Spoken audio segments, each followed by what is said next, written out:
Hi everyone, and welcome back to my channel. My name is Erin, and this channel is all about entrepreneurship and living your best life. So, what I wanted to talk about in today's video was how to be an influencer. Now, I'm not necessarily talking about being an influencer just for influencer's sake, but I'm talking about if you're trying to progress as an entrepreneur, if you've chosen a niche and you want to become a thought leader within that niche, what are some things that you can do to actually position yourself as a thought leader, actually position yourself as an influencer, and actually start making a positive impact on your target audience? So that's what we're going to talk about today. If you did enjoy the video, I would so appreciate it if you gave it a big thumbs up. And of course, if you are new around here, consider subscribing. I would love to have you in the family. And speaking of family, my dear loved ones, I've got a free audio training. If you haven't already signed up for it, all the information will be down in the description below. It's all about how to live your best entrepreneurial life. It's the mindset and the habits that you need to succeed online. Okay, so when it comes to being an influencer, the first thing that you need to think about is authority. People don't generally follow others unless there's a reason to do so. And a quote that my coach said, and I absolutely love, is how can you expect anyone to follow you if you're not being a leader? People don't just follow people for the sake of it, right? I mean, we're so inundated with information these days. We're getting even more particular with who we tend to follow online, whose content we tend to consume. So if you're not somehow thinking about how you can be an authority in your industry, you're really giving people no reason to follow you. So one thing you can do is, first of all, choose to be an authority. Like, this is a mindset thing. There's no internet god that's gonna come dub you a thought leader, or there's no someone that's gonna come say, oh, here's your plaque that says now all of a sudden you can be classified as an influencer. I mean, YouTube does that, but that's a different story. But either way, I'm saying that there is no one that's going to come tell you that you have the ability to influence others, that you have the ability to empower others. You've got to make that decision for yourself. And a lot of authority, it actually comes with confidence. But a few other things that you can do is make sure you're always delivering valuable content. Make sure you're adding to the conversation. Make sure you're putting yourself out there. All of these things contribute to your authority, which therefore contribute to your influence, and that contributes to your thought leader status. The next thing you've also got to think about is a concept called social compliance. You know, here's the thing. To a certain degree, it's human nature to be a little bit of a follower. It's human nature to be a little bit of a sheep. You know, if you saw a group of people standing in a field all looking at something with inside you is gonna wanna make you go look, right? It's just natural human nature. And so here's the thing.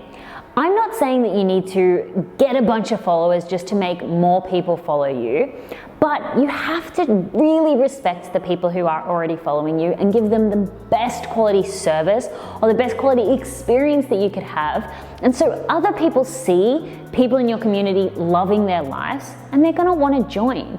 They're gonna wanna see what's happening with all this buzz over here. It's not about quantity, it's about quality.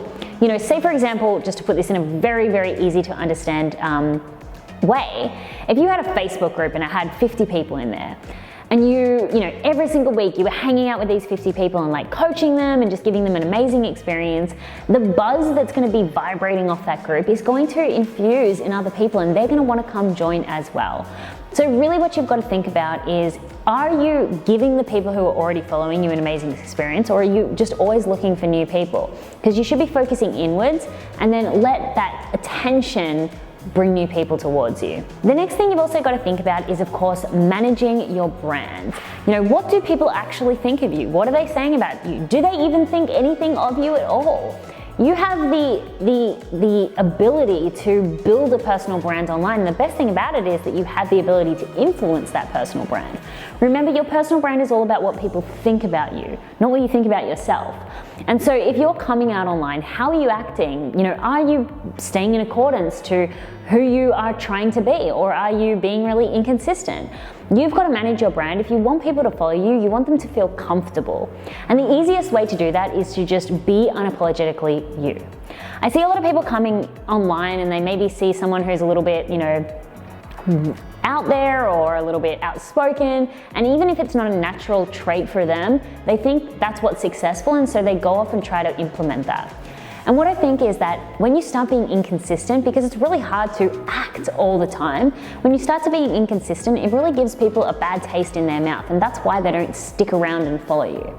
And anyway, so what I'm trying to say with this tip is if you become just unapologetically yourself, you constantly show up unapologetically as you, that's not only going to help you to influence other people to be unapologetically themselves, but it's also going to help people to stick around in your community and just to really, really respect you as a leader. And then my next piece of advice is to actually influence. I know this is such a gross word in today's society because a lot of people associate influence with negativity, or they associate influencers with people who are, just showing off their butts to like get free protein powder or something like that.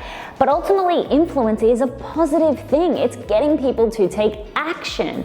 And so if you are really trying to position yourself as a thought leader, you have to be thinking about, how am I influencing others? Am I actually asking them to do something, or am I just jibber-jabbering online? Really think about having positive direct response marketing, going out there and saying, hey guys, I'm challenging you to do this today, or I'm asking you to sign up here, or I'm wanting you to implement this in your life so that you can XYZ. Really telling people what to do and doing it confidently is what is going to position you as a thought leader. What I see a lot of people doing wrong is they just come out online and they share a bunch of quotes, or they say, hey, this is my smoothie bowl of the day or something like that. And really all you're doing is just showing off yourself. And that's good to a certain degree. People want to get to know you, yes. But if you're a leader, what do leaders do? They tell people to do stuff. And I know this sounds weird, me telling you to tell other people to do stuff, but what am I doing right now? I'm telling you to do something, and that's why you come back to this channel, because you know that you're going to get advice and actionable steps. So influence. Are you actually influencing people? Are you actually pushing them in the right direction to get the best out of their own lives? Or are you just talking?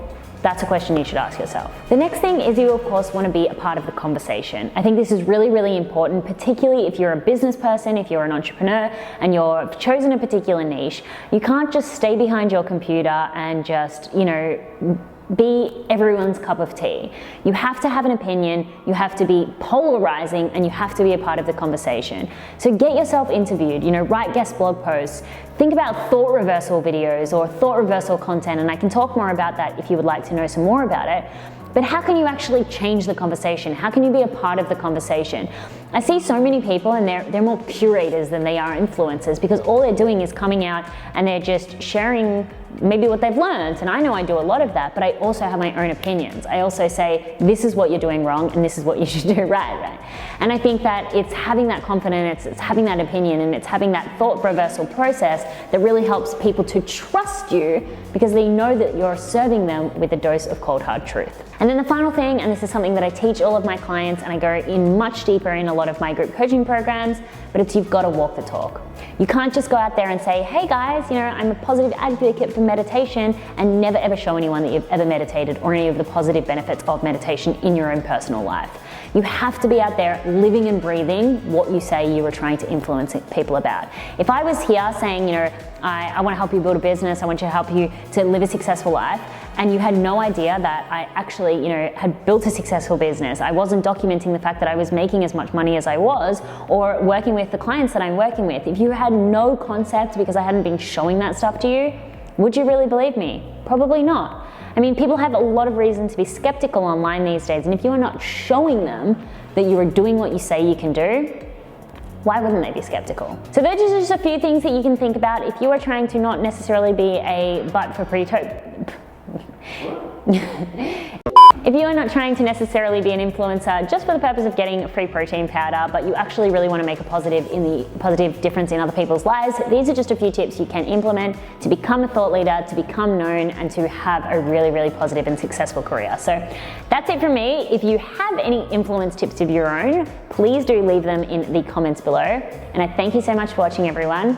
I will see you in the next video.